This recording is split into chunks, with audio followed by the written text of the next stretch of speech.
Hello guys, आज की video में बात करने वाले M2 प्रोसेसर के बारे में। गाइस आज की वीडियो में बात करें क्या क्या अपग्रेड हुए M2 प्रोसेसर में गाइस जो एप्पल कंपनी ने बनाया, क्योंकि पिछले साल का जो M1 प्रोसेसर वाकई में बहुत ही अच्छी परफॉर्मेंस दे रहा था बेसिक कंप्यूटर में, या मान ली जो लो मिड रेंज वाले एप्पल कंप्यूटर्स उनमें बहुत अच्छी परफॉर्मेंस दे रहा था।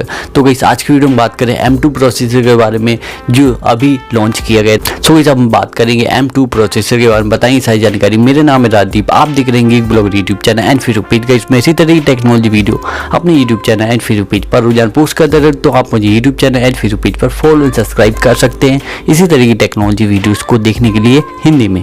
वीडियो को स्टार्ट करते हैं, बात करते हैं इसी के बारे में। सो इस आपने देखा एप्पल कंपनी के लैपटॉप कंप्यूटर्स में M1 प्रोसेसर पिछली साल से कुछ सालों से M1 प्रोसेसर आपको देखने को मिल रहा था। यहाँ पर M1 max, M1 pro, M ultra, M1 ऐसे करके M1 करके प्रोसेसर के नाम मिल रहे थे। तो गाइस यहाँ पर जो M1 सिलिकॉन प्रोसेसर वो एप्पल कंपनी ने बनाया है, जो आर्म डिज़ाइन पर बेस्ड है, जिसमें जैसे आपने देखा आर्म डिज़ाइन बेसिकली सबसे ज़्यादा यूज की गई है स्मार्टफोन के प्रोसेसर में। तो वही यहाँ पे सेम आर्म डिज़ाइन, क्योंकि आर्म डिज़ाइन के प्रोसेसर बहुत कम पावर कंज्यूम करते हैं, जहाँ पर इंटेल कंपनी के प्रोसेसर या मान ली AMD कंपनी के प्रोसेसर्स थोड़े ज़्यादा पावर कंज्यूम करते हैं नॉर्मल प्रोसेसर। तो गाइस आज की हम वीडियो में बात करेंगे M2 प्रोसेसर की डिटेल्स के बारे में। तो इस अब बात करते हैं M2 प्रोसेसर के बारे में, क्योंकि गाइस M1 प्रोसेसर वाकई में बहुत अच्छी परफॉर्मेंस दे रहा है। तो ये M1 प्रोसेसर को iPad में डाला है तो लोग बहुत ज़्यादा स्टंट हुए थे कि इतनी ज़्यादा परफॉर्मेंस का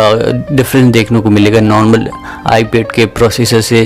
जो पहले देखा जाता था वो क्या कहते हैं बायोनिक चिप का यूज किया जाता, पर यहाँ पे जैसे ही M1 चिप को डाला तो iPad की परफॉर्मेंस बहुत ज़्यादा बढ़ गई, जिससे क्या हुआ कुछ लोग एप्पल कंपनी iPad को एज अ लैपटॉप के रूप में भी यूज करने लगे थे, क्योंकि उसकी परफॉर्मेंस इतनी ज़्यादा हाई थी, बहुत ही ज़्यादा परफॉर्मेंस दे रहा था उससे M1 प्रोसेसर की वजह से। तो गाइस देखो बहुत सारे लोग इवन M1 के मैकबुक एयर को भी बहुत ज़्यादा पसंद कर रहे थे, क्योंकि उसमें फ़ैन नहीं था और पावर भी बहुत कम लेता था, इवन हीटिंग वजह से गर्म होने जैसी कोई प्रॉब्लम नहीं थी। और ये M1 प्रोसेसर जिसमें iMac था गाइस, उसमें M1 प्रोसेसर को लगाया जिसमें फ़ैन था, तो उसकी परफॉर्मेंस इतनी ज़्यादा हो गई कि अभी तक की मतलब उस समय की जितनी भी पुराने कंप्यूटर्स थे जो इंटेल वाले, तो उनको भी बीट कर दे रहा था M1 प्रोसेसर। M1 प्रोसेसर ने वाकई में बहुत अच्छी परफॉर्मेंस दी है मिड रेंज प्रोडक्ट्स या मान ली मिड रेंज डिवाइसेस में।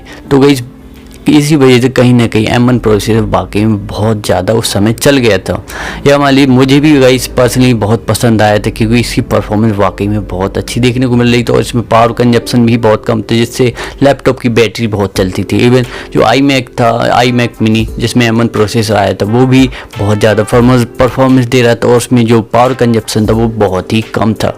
इस वजह से M1 प्रोसेसर वाकई में बहुत ही ज़्यादा हिट किया मार्केट में, और जो इंटेल कंपनी के बहुत सारे प्रोसेसर उनको अच्छी खासी कड़ी चुनौती दी, क्योंकि इंटेल कंपनी के i7 जैसी प्रोसेसर भी बहुत ज़्यादा टक्कर दे रहा था M1 प्रोसेसर। तो गाइस अब M2 प्रोसेसर आ गया, यहाँ पर परफॉर्मेंस के ऊपर बहुत ज़्यादा इंक्रीमेंट तो नहीं है, पर कुछ आप देखते हैं क्या क्या इम्प्रूवमेंट हुई है M1 प्रोसेसर से M2 प्रोसेसर में, क्या इम्प्रूवमेंट हुई है।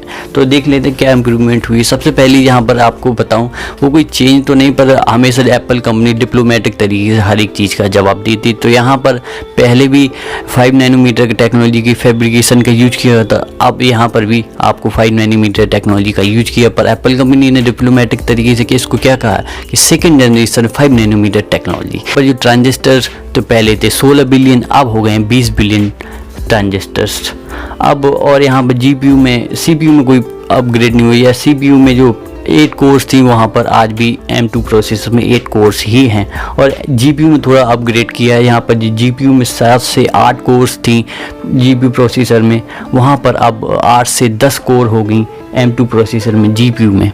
तो GPU में थोड़ा इंक्रीमेंट किया गया है, जहाँ पर 8 से 10 कोर्स हैं GPU में M2 प्रोसेसर में। और यहाँ पर रैम का भी इंक्रीमेंट किया है, यहाँ पर जो रैम की जो सिस्टम मेमोरी है उसको भी बढ़ाया गया है, जिसको पहले थी M1 प्रोसेसर में वो लगभग 16 GB की रैम आप उसमें लगभग मैक्सिमम थी, अब डबल कर दी गई ऑलमोस्ट मेमोरी को, जो रैम है उसको डबल कर दी, जिसको 24 GB मेमोरी कर दिया है रैम। मतलब मैक्सिमम रैम आप एप्पल के जो M1 प्रोसेसर वाले लैपटॉप्स है कंप्यूटर साइंस में 16 GB या 16 GB नहीं 16 या 24 GB तक की मेमोरी या रैम को आपको देखने को मिली। यहाँ पर मेमोरी बैंडविड्थ का भी अपग्रेड किया गया है या वाली उनको बढ़ाया गया है। तो यहाँ पर 68.25 Gbps की बैंडविड्थ थी, मेमोरी बैंडविड्थ। यहाँ पर अब M2 प्रोसेसर लगभग क्या पूरी तरीके 100 Gbps की यहाँ पर बढ़ोतरी हुई है। 100 Gbps क्या मतलब 68.25 Gbps से 100 Gbps कर दी गई है मेमोरी बैंडविड्थ को।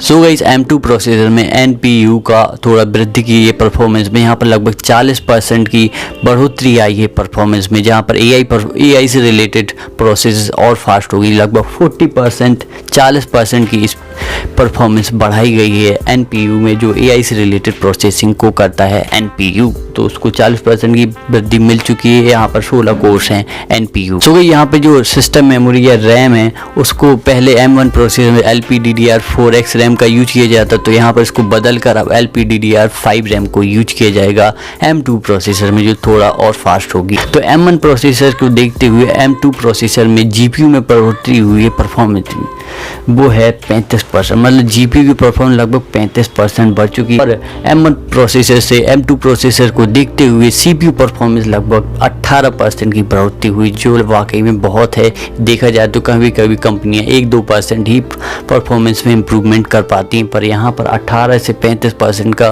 परफॉर्मेंस गैप दिख रहा है, जो छोटी बात नहीं है। M2 प्रोसेसर में मीडिया इंजन में भी इम्प्रूवमेंट हुआ है, जिसमें 8K H.264 करके ProRes का सपोर्ट भी मिला। तो गई एप्पल के कंप्यूटर जब M2 प्रोसेसर वाले एप्पल के लैपटॉप जब या कंप्यूटर्स लोगों के हाथों में आएंगे तभी पता चलेगा कितनी ज़्यादा परफॉर्मेंस को देखने मिली। मेरे हिसाब से तो परफॉर्मेंस लगभग बहुत ज़्यादा अच्छी परफॉर्मेंस देखने मिलेगी, क्योंकि ये बहुत ही कम पावर लेते हैं। M1 प्रोसेसर या हमारे M2 प्रोसेसर कम पावर लेते हैं, बहुत अच्छी परफॉर्मेंस देते हैं, क्योंकि ये ARM डिजाइन पर कुछ समय से या कुछ सालों से एप्पल कंपनी ने अपने M1 प्रोसेसर में और M2 प्रोसेसर में ARM डिजाइन का यूज किया है, जो वाकई में बहुत अच्छी परफॉर्मेंस दे रहा है और पावर कंजप्शन भी इसमें कम है।